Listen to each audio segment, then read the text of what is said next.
Meditação para três vozes. Ego, eu inferior e eu superior. Capítulo 18 do livro Não Temas o Mal. Existem muitos tipos diferentes de meditação.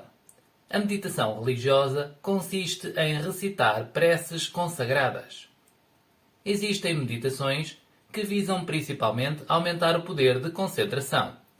Em outro tipo de meditação, as leis espirituais são contempladas e tornadas objetos de profunda reflexão. Existe também aquela meditação em que o ego é tornado completamente passivo e sem vontade, permitindo que o divino flua por si mesmo.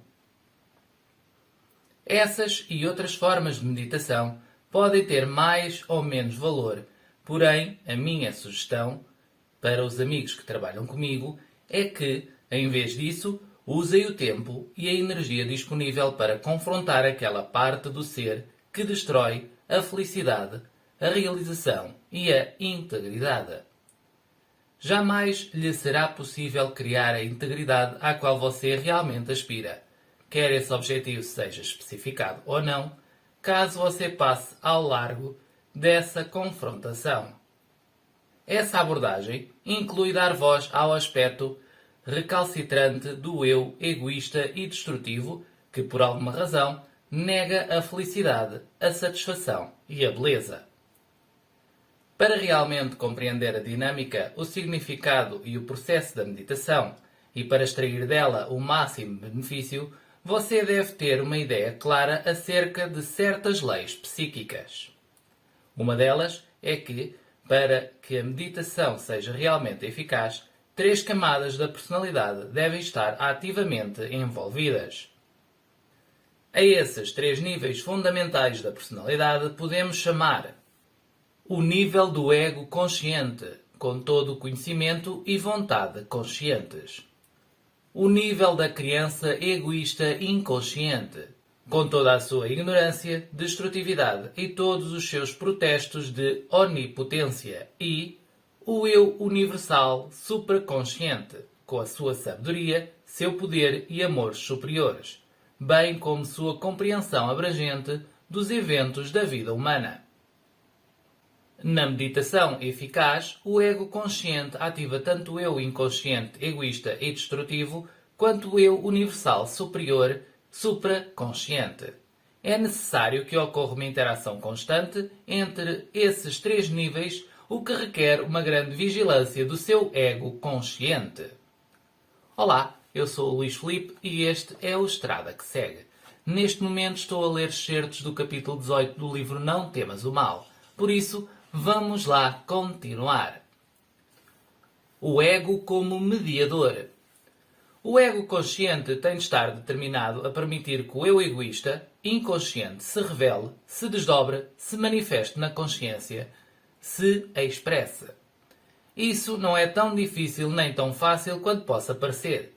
É difícil exclusivamente por causa do medo de não ser tão perfeito, evoluído, bom, racional, tão ideal quanto se quer, ou mesmo se finge ser, de forma que na superfície da consciência o ego quase fica convencido de ser a autoimagem idealizada. É um importante sinal de autoaceitação e crescimento o facto de um ser humano ser capaz de permitir que a sua parte egoísta, irracional e destrutiva se manifeste na consciência interior e a reconheça em todos os seus detalhes específicos. Somente isso impedirá uma perigosa manifestação indireta da qual a consciência não se dá conta por não ter ligação com essa parte, de forma que os resultados indesejáveis parecem vir de fora. Portanto, o ego consciente tem de se voltar para dentro de si mesmo e dizer: o que quer que esteja em mim, o que quer que esteja oculto e que eu deveria saber a meu respeito, qualquer negatividade e destrutividade que exista, deve vir para o campo aberto. Eu quero vê-lo. Eu me comprometo a vê-lo. Não importa o quão isso fira a minha vaidade. Quero ter consciência de quanto eu deliberadamente me recuso a ver a minha parte sempre que estou num impasse e, portanto, concentro-me exageradamente nos erros alheios. Esse é um caminho para a meditação. Uma pessoa pode facilmente flutuar de um autoengrandecimento exterior para uma autodepreciação interior e oculta. Quando a criança destrutiva se revela, a pessoa pode tornar-se presa da convicção de que esse eu destrutivo é a triste realidade final. Para que tenha uma perspectiva completa sobre a revelação da criança egoísta, a pessoa precisa pedir constantemente a orientação do eu universal. Pergunte a si mesmo que concepções erróneas são responsáveis pelo ódio, pelo rancor, pela maldade ou por quaisquer sentimentos negativos que sobem à superfície. Quando as concepções erróneas são identificadas, a culpa e o ódio por si mesmo diminuem proporcionalmente. Outra pergunta a ser feita é: quais as consequências quando você cede aos impulsos destrutivos em nome de uma satisfação momentânea? Quando questões como essas são claramente desvendadas, os aspectos destrutivos se enfraquecem, novamente em proporção à compreensão da relação particular de causa e efeito. Sem essa parte do patchwork, a tarefa fica pela metade. A meditação deve tratar todo o problema da negatividade inconsciente, passo a passo. A interação é tripla. O ego observador deve inicialmente querer explorar o interior, expor o lado negativo e comprometer-se com essa tarefa. Ele também tem de pedir ajuda ao eu universal. Quando a criança se revelar, o ego deve novamente pedir ajuda ao eu universal para fortalecer a consciência para o trabalho restante, que é a exploração das concepções erróneas subjacentes e do alto preço a pagar por elas. O eu universal pode ajudá-lo, se você o permitir, a superar a tentação de ceder sempre aos impulsos destrutivos, o que não resulta necessariamente em ação, mas se pode manifestar em atitudes emocionais. A atitude meditativa.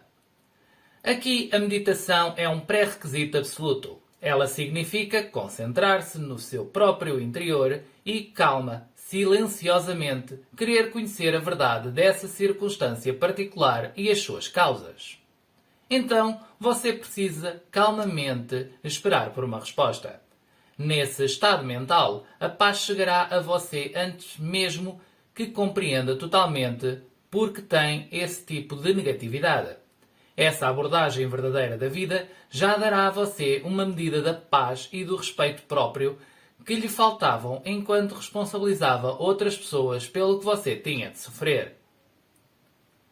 Caso você pratique essa meditação, descobrirá um lado seu que jamais conhecera antes. De facto, virá a conhecer dois aspectos. Os mais elevados poderes universais vão comunicar-se com você para ajudá-lo a descobrir o seu lado mais destrutivo e ignorante, o qual necessita de percepção, de purificação e de mudança. Através da sua disposição para aceitar o seu eu inferior, o eu superior vai tornar-se uma presença mais real em você.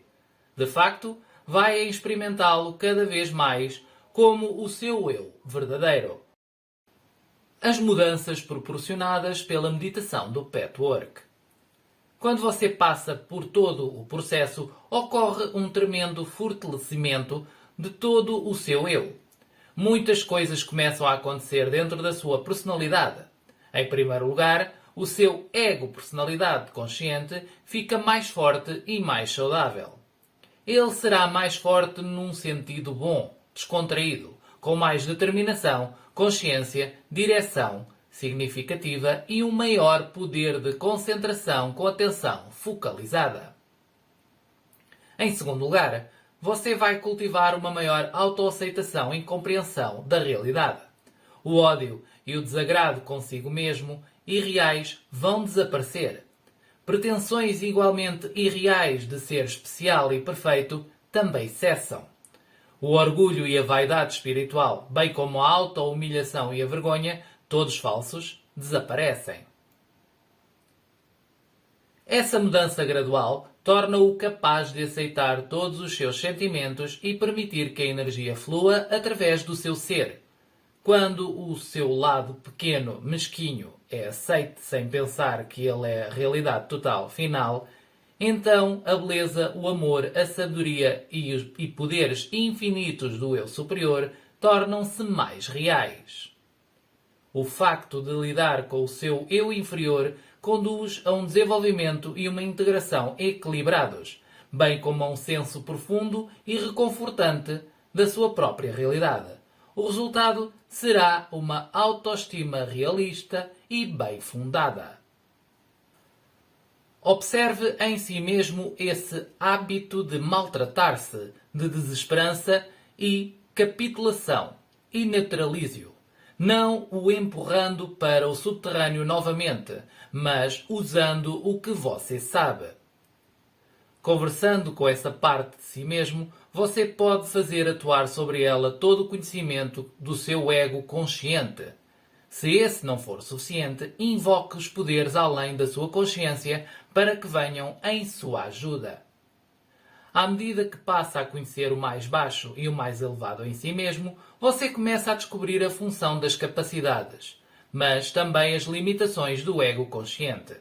Ao nível consciente, a função do ego é querer ver toda a verdade, tanto do mais inferior quanto ao mais elevado em você, querendo, com todas as suas forças, mudar e abandonar a destrutividade. A limitação é que o ego consciência não pode executar isso sozinho. Deve voltar-se para o eu universal para obter ajuda e orientação e esperar pacientemente, sem duvidar nem forçar as coisas. Essa espera requer uma atitude aberta a respeito da maneira como a ajuda pode manifestar-se. Quanto menos ideias pré-concebidas se tem, mais rapidamente a ajuda surge e se faz reconhecer. A ajuda da consciência universal pode vir de uma maneira totalmente diferente daquelas que os seus conceitos podem proporcionar. A reeducação do eu destrutivo. Até aqui, temos discutido duas fases do processo de meditação. Primeira, o reconhecimento do eu inconsciente, destrutivo e egoísta e, então, a compreensão das concepções errôneas subjacentes, as causas e os efeitos, o significado e o preço a ser pago pelas atitudes destrutivas atuais. A terceira fase é a reorientação e reeducação da parte destrutiva do eu. A criança destrutiva agora não é mais inteiramente inconsciente. Essa criança, com as suas falsas crenças, com a sua resistência obstinada, tem de ser reorientada. A reeducação, contudo, pode não acontecer a menos que você esteja completamente consciente de cada aspecto das convicções e atitudes dessa criança destrutiva. É por isso que a primeira parte da meditação, a fase reveladora e exploratória, é tão fundamental. Não é preciso dizer que essa primeira fase não é algo que termina, de forma que a segunda e mais tarde a terceira possam começar. Esse não é um processo sequencial. As fases se entrelaçam. O que vou dizer agora deve ser recebido com muito cuidado. Do contrário, as subtilezas envolvidas não serão compreendidas. A reeducação poderia facilmente ser mal compreendida, conduzindo a uma supressão ou repressão renovada da parte destrutiva que está a começar a desdobrar-se. Você tem de tomar muito cuidado e procurar deliberadamente evitar isso, sem, porém, permitir que a parte destrutiva o engolfe. A melhor atitude em relação à parte destrutiva em desenvolvimento é a observação desapegada, a aceitação sem julgamento e sem punição. Quanto mais ela se desdobra, mais você deve lembrar-se a si mesmo que nem a verdade da sua existência, nem as suas atitudes destrutivas são definitivas. Elas não são as únicas atitudes que você tem, nem tampouco são absolutas. Acima de tudo, você possui o poder inerente de mudar qualquer coisa. Talvez lhe falte o incentivo para mudar quando não está plenamente consciente do dano que a sua parte destrutiva causa na sua vida enquanto não é reconhecida. A meditação tem de significar, acima de tudo, que a parte de você que já está consciente e em movimento quer realmente movimentar a energia bloqueada e a consciência obscurecida. A melhor maneira de fazer isso é permitindo que a consciência congelada e obscurecida, antes de mais nada, se expresse.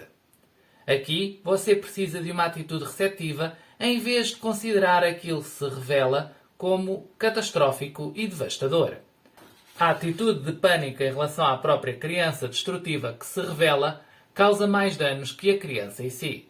Você precisa aprender a escutá-la, a observá-la, a receber calmamente as suas expressões sem odiar a si mesmo, sem empurrar a criança para longe. Somente com uma atitude assim é que você pode entender as causas da sua destrutividade subjacente. Só então o processo de reeducação pode começar. A atitude de negação, de pânico, de medo, de autorrejeição e exigência de perfeição que você normalmente tem torna impossíveis todas as etapas dessa meditação. Essa atitude permite o desdobramento, não permite a explicação das causas do que pode ser desdobrado. Ela certamente não permite a reeducação. Apressar e pressionar a parte resistente é tão inútil e ineficaz quanto aceitar a sua recusa direta de se curvar. Quando o ego consciente não reconhece que existe uma parte do eu que realmente recusa cada passo em direção à saúde, ao desenvolvimento e à boa qualidade de vida, o movimento contrário pode ser de pressão apressada e impaciente. Ambos derivam do ódio a si mesmo. Quando você se sentir bloqueado e desesperançado, tome isso como um sinal para buscar aquela parte de si mesmo que diz: eu não quero mudar, eu não quero ser construtivo. Vá e descubra essa voz.